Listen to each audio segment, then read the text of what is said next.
Good morning. It is Wednesday, January 15th. Recording right around 7:40. Just wanted to give you an update because we have a lot of changes coming our way. First and foremost, it's going to be nice the next couple of days. We're talking highs in the 50s. Today, a little bit cooler in the 40s, but tomorrow, Friday, fantastic. Cold mornings, rain this weekend, and then next week, bone-chilling cold arrives, and maybe even winter weather potential by the end of next week. So we're going to talk about all of that here within the next, I would say 10 to 15 minutes, so stay tuned. It's going to be a good video. Here's a look at your temperatures out there this morning, and that's kind of been the story over the last, I would say, couple of weeks, really all of January. We've had really cold mornings below freezing. I think only one morning here in Chattanooga we were above freezing, and I think it was like 33 on the first of the month. So it's been a very cold month, running about 5 to 6 degrees below normal. Of course, we're 3.3 inches officially in Chattanooga for snowfall for the month. We could add on to that at some point as we continue in the next week and a half. But today we are going to top out, I'd say, in the mid to upper 40s. Some areas could touch 50, especially across North Georgia, Northeast Alabama. But as far as the radar is concerned, I mean, there's not a whole lot to talk about. High pressure generally going to control our weather, and it's pretty quiet across a pretty good chunk of the country. Just a couple of showers down along the Gulf Coast today, but we will have some rain moving in. So as we get into your Friday, again, tomorrow is going to be nice. Today, sunshine. Clouds do build in late Friday, but it looks like most of the rain is going to hold off until, I would say, after midnight into early Saturday morning. Now, we're not looking at a severe potential with this. This is going to be a plain rain event as we get into your Saturday. Notice how the rain continues to push up into parts of southeast Tennessee, western North Carolina. It could be heavy at times, especially Saturday morning. So if you have any plans early on, there will be some rain to contend with. Now, on the backside of this, the cold air is going to start to move in. You'll notice that Sunday, we're likely to start off relatively mild around midnight Sunday, but during the morning into the afternoon, temperatures start to drop. And on the backside of this, there's also the potential that we could have a little bit of wraparound moisture leading to some snow showers along the plateau into the Smoky Mountains. Maybe even in the valley, we could have a flake or two showing up. We're going to have some of that low level moisture kind of trapped as that Arctic air starts to move in. So that'll be something we'll watch. Not going to be a big deal, but there could be several inches of accumulation along the Tennessee-North Carolina line. You know, the usual suspects that typically pick up the snowfall. So we'll watch that pretty closely. Then it's going to be cold and dry for your Monday. But rain totals relatively impressive. Some areas could pick up upwards of an inch throughout the morning on Saturday. But I do think most of this kind of wraps up as we get into the afternoon. Still some lingering showers, but if you have any outdoor plans, all in all, I think it'll be okay as we get into your Saturday. But then your temperature trend. So we're kind of starting off at a baseline close to average highs today. A little bit warmer tomorrow, Friday, even into Saturday. We could top out in the mid-50s, which this time of the year is comfortable considering our average highs in the lower 50s. So just a little bit warmer than normal. But look what happens Sunday. That's kind of the turning point where we really have to start watching that Arctic air that's going to be intruding from the north. I mean, we're talking cross-polar flows. So this is going to get pulled in straight from the Yukon up in Canada. It's going to be very cold. And look at that. Monday, a high of 28 here in Chattanooga. That is way below normal. I'm talking 20 to 25 degrees below normal. And you got to think, you know, places like Dunlap, Murphy, Monteagle, down into, we'll say, Pikeville, all going to be even colder than that. So anywhere with elevation colder than that 28, but still that is very cold for the valley. 30 on Tuesday, so early next week, it's going to be the ice box. If you thought last week was cold, it's going to be even colder here across the Tennessee Valley. And here's your valley morning. So Monday, Tuesday, we're going to be waking up to temperatures in the teens, likely the low teens. Some of you will be in the single digits. The wind chill really going to be an issue Monday, Tuesday, maybe even into Wednesday morning. We're going to have wind gusts upwards of about 20, 25 miles per hour. Pair that with already very cold air. It is just going to be very uncomfortable, to say the least, and I'm not looking forward to that. And, you know, as you see these kind of temperatures, it does happen from time to time in January. Our record low temperature all time in Chattanooga is -10, so this certainly isn't that unusual. It is going to be our coldest air that we've had in a while, though, so go ahead and prepare yourself for that. Also watching next week for some winter weather. So essentially we're going to have this cold air pushing down, maybe all the way to the Gulf Coast, and that is going to for one, just make for very uncomfortable conditions for those who may not be as used to it, even as far south as Central Florida. But with the ridging ongoing in the west, that's going to kind of push the storm track further. We call it the subtropical jet, which is essentially just the southern branch of the jet stream, which is where you have these storms that are going to be tracking. So further south. And it's going to be an active storm track, just kind of looking at some model runs and data this morning. And what that's going to do is give us the potential for maybe some wintry weather across the deep south. It's going to be something worth noting, because the first thing you need for any kind of winter weather, of course, is going to be the cold air. We're going to have plenty of that.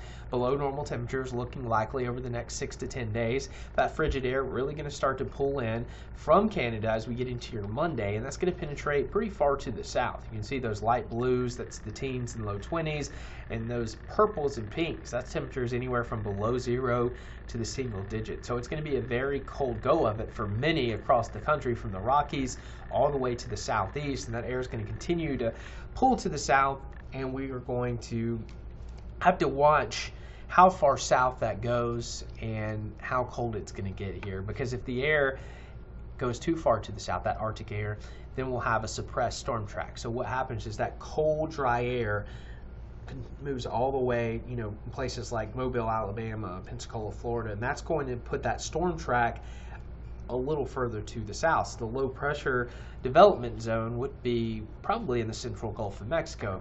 That would keep us cold and dry, and there's a very real possibility that's what happens next week, and we're just dealing with bitterly cold temperatures and very dry air situated over much of the Tennessee Valley. But it's also possible that that cold air doesn't go quite as far south. It kind of hangs out, Tennessee down into the Carolinas, North Alabama, North Georgia, and then it's still going to be cold along the Gulf Coast, but not as cold, and that would put the storm track a little further to the north. So you have a low pressure development zone favoring off the coast of southeast Texas and southern Louisiana, and then it would likely ride up along that cold air boundary through the northern Gulf and then somewhere into the open waters of the Atlantic.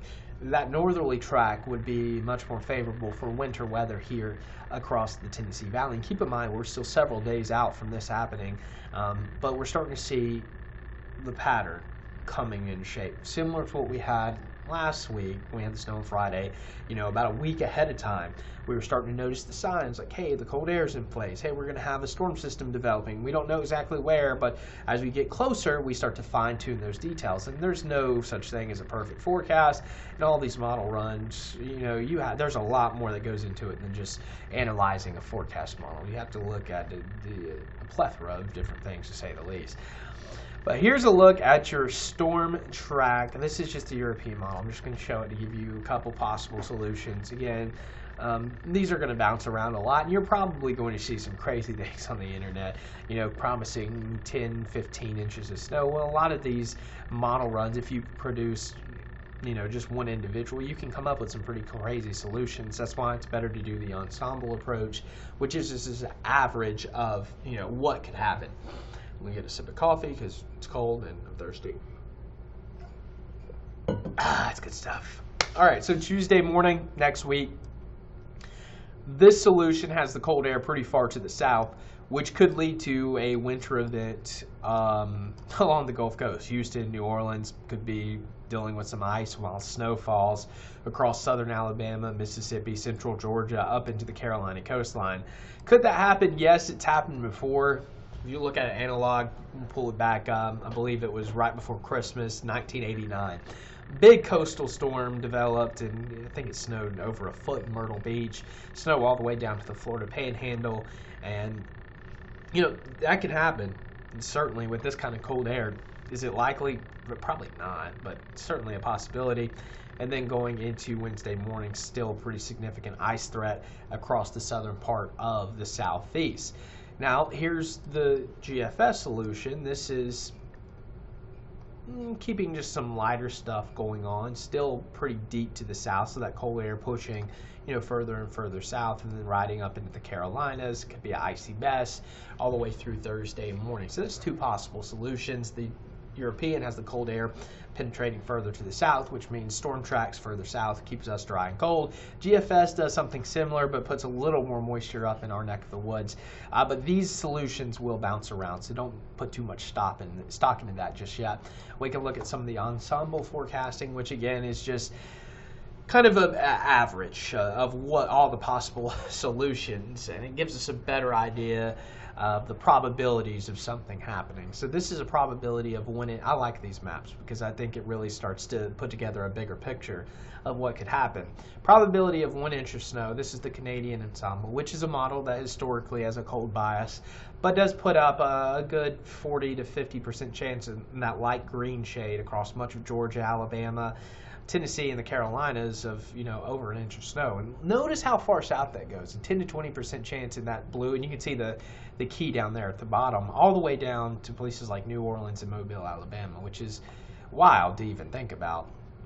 And then you have the European, which is fairly similar, 30 to 40% chance for southeast Tennessee, North Georgia, North Alabama, but that doesn't push it all the way down to Florida like the other did, but still deep south could be dealing with some winter weather. And then if we look at, let's see, is that the same thing? Yeah, it's the same map. Well, this is the GFS. Lower chance, which would probably mean that the cold air moves further to the south. So the modeling of this cold air, it can be very difficult sometimes for global models to pick up on how far south that's going to move, because the Arctic air is typically pretty shallow and close to the surface level. So sometimes the forecast models don't have a great handle on how far it's going to move to the south. So we can look at different signs in the atmosphere of how far we think that might actually move. Any other features in the atmosphere like high pressure in the Atlantic or ridging across the southeast kind of gives us a better idea how far south it's going to move. Right now, I think I like the drier solution, probably a little bit colder, but it's going to be very dependent on how far that cold air moves to the south. But still, there's certainly a signal out there that we could have some winter weather across the deep south, and then more than likely somebody's going to get something winter-wise, whether it be ice, snow, sleet. And I think with this air mass, we would probably favor more of a snowy solution if we did get any winter weather. But this is an average output of snowfall through Thursday morning, which is next week, putting a good swath of 1 to 2 inches. And this is just adding all the runs of the European together and coming up with an average, and better chance for the Carolinas, even down into north parts of Louisiana. But notice how this even puts, the chance for accumulating snow across parts of Florida. So this is definitely an interesting pattern, to say the least. We're going to have that cold air in place. We're going to have, an active storm track. How does this all come together? We don't really know just yet, but we know that there's the chance of something like this happening. We're kind of still in that pattern recognition phase. We're about to move into the trend phase here in the next day or so. That's going to give us ideas. Is it looking more likely or less likely? Are we going to be cold and dry, or is it going to be cold with the chance of winter weather? I think those are our two possible solutions here. So in the coming days, we'll get a better idea of what's going to happen. Right now, I'd just like to let you know what could happen here across the Tennessee Valley. But I think the most important thing that you need to take away from this video is it's going to be dangerously cold next week. We're talking wind chill values, down in the single digits Monday and Tuesday morning. So it is going to be bitterly cold. And let me see if I can pull up my wind chill map really quick.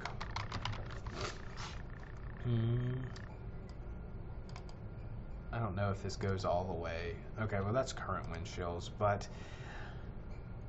don't have the graphic up right this moment, but just know that wind chill values down into near zero Monday and Tuesday morning, could be in the negatives for some of our mountain communities. So that's going to be dangerous type cold for these parts. So make sure that you have proper heating. Do it safely if you are going to bring a heater into your home. Make sure your friends, family, and everyone you know has a warm place to stay. Power bills, unfortunately, probably going to be pretty high this month. It's been below normal. And then look at Monday and Tuesday. We're talking highs, potentially in the 20s here in the valley. So it's going to be even colder in some of the higher elevations, especially along the plateau and the Blue Ridge Mountains. So that's going to be the key messaging. Yes, there's a threat for winter weather, but it is going to be very cold here.